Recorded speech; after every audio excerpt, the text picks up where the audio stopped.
Bienvenidos a tu devocional Bendecidos en Cristo. Esperamos que Dios te bendiga con la palabra que tiene hoy para ti. Hola, muy buenos días. Una vez más aquí en el programa de la Iglesia Bíblica Cristiana del Corregidor, en La Molina, en Lima, Perú. Estamos estudiando Efesios. Esta semana vamos a continuar con el capítulo 3. El libro de Efesios, el capítulo 3. He titulado para hoy día el estudio de esta mañana, Un buen administrador.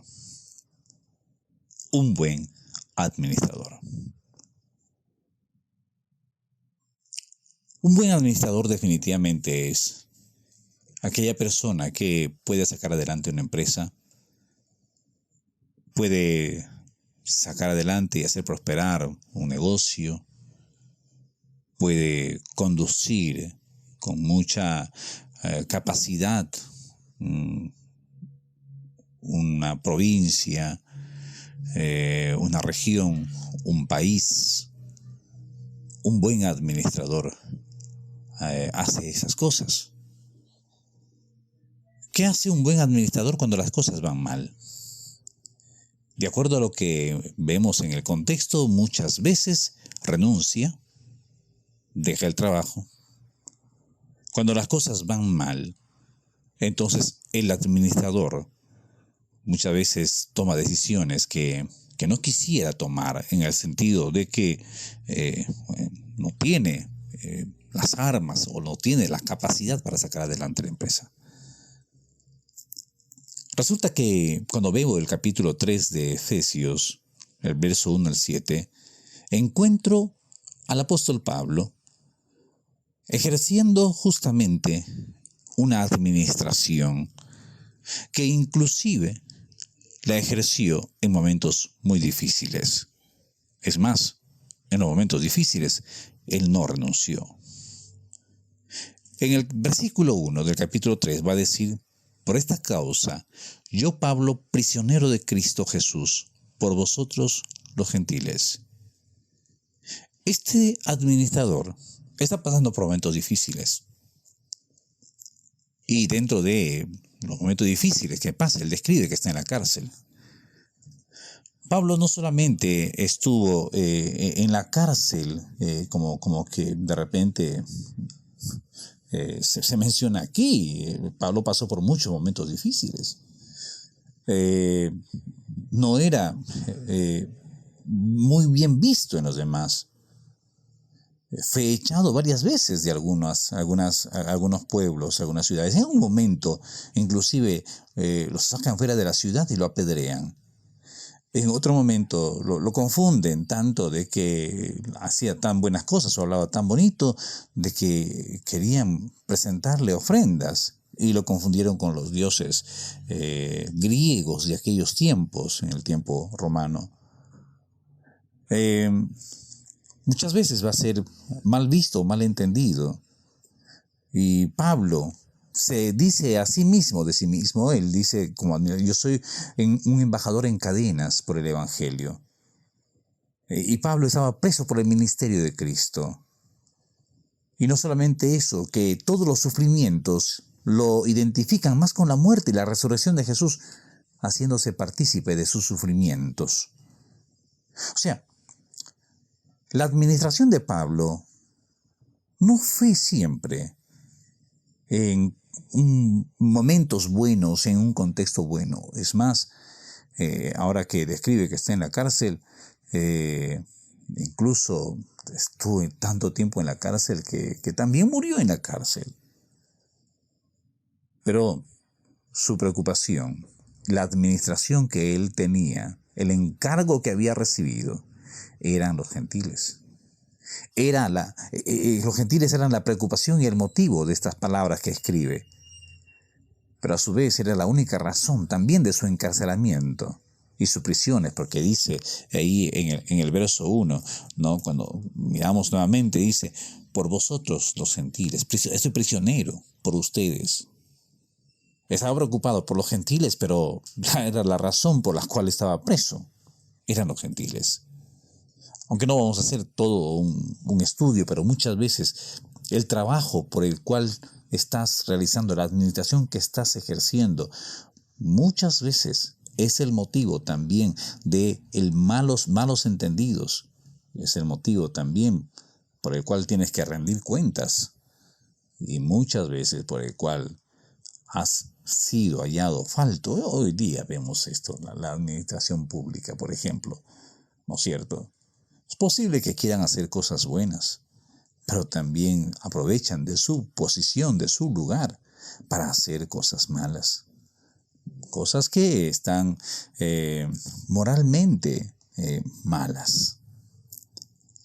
Pablo no tenía ese tipo de actitud. Pablo tenía la conciencia limpia.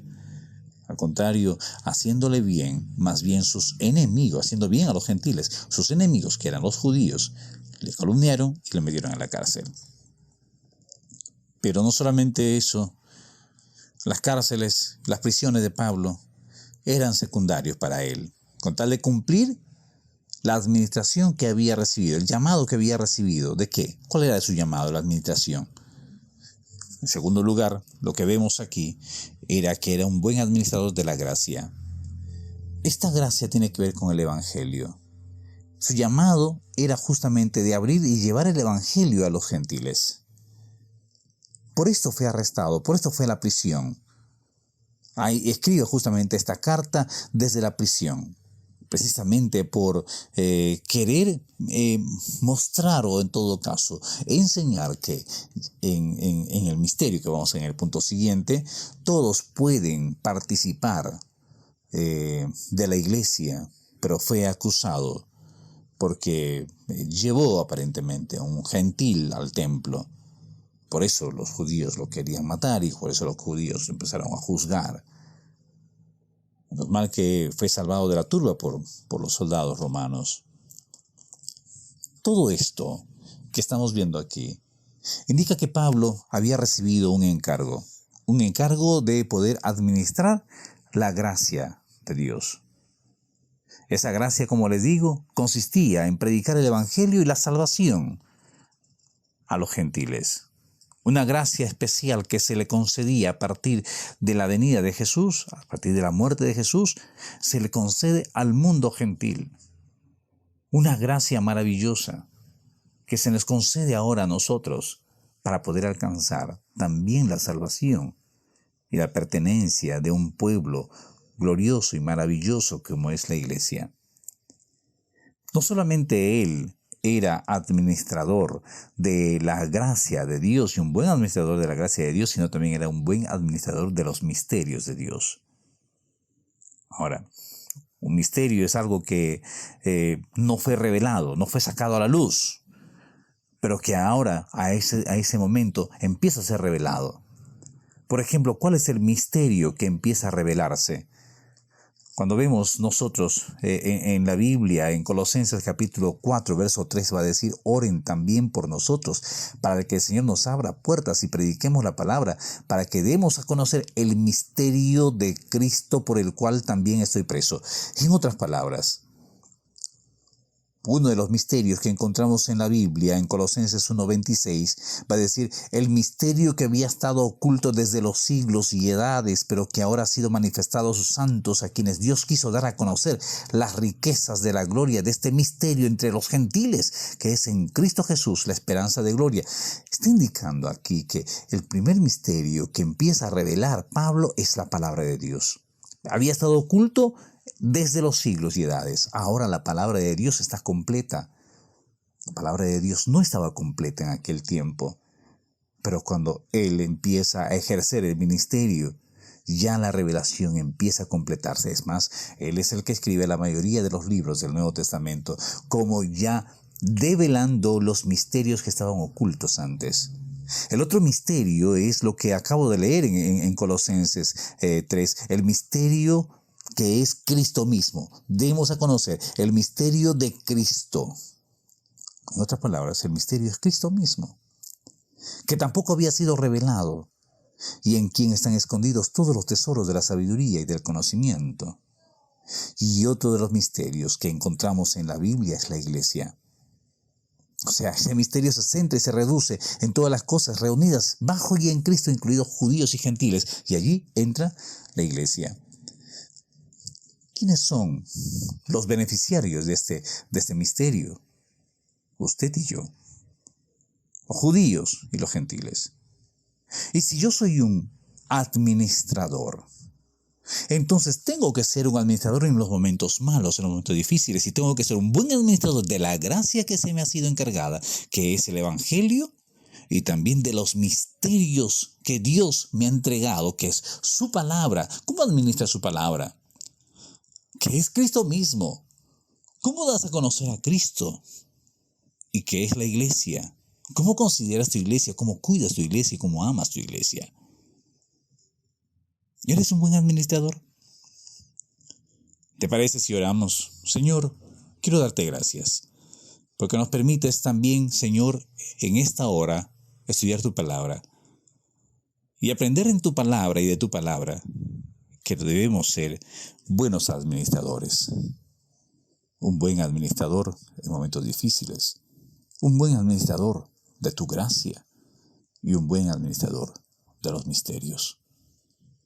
Gracias porque nos has dejado inclusive personas que hicieron lo mismo y has puesto allí como modelo para que sigamos sus pisadas. Gracias, Señor. Gracias. Tú eres bueno. En el nombre de Jesús. Amén.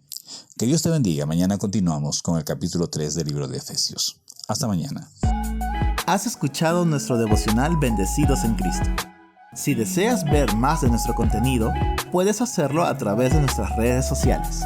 Muchas gracias por sintonizarnos. Hasta la próxima.